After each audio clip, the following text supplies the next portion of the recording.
عقل اگرچہ ہر راستے کے بارے میں جانتی ہے، لیکن وہ راہ عشق کے بارے میں کچھ نہیں جانتی۔ عشق کے معاملات دیکھ کر حیران ہوتی رہتی ہے۔ اللہ کے راستے پر چلنا شروع کرو تو یقیناً تم بارگاہ الہی میں پہنچ جاؤ گے۔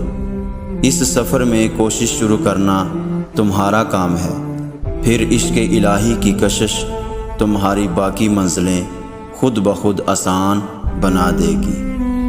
خدا کے لیے ہر چیز داؤ پہ لگاؤ اگر تم سچے عاشق ہو۔ کسی بھی چیز سے پریشان ہونے کی ضرورت نہیں ہے اے انسان، نہ تو یہ درد ہمیشہ رہنے والا ہے اور نہ ہی یہ زندگی۔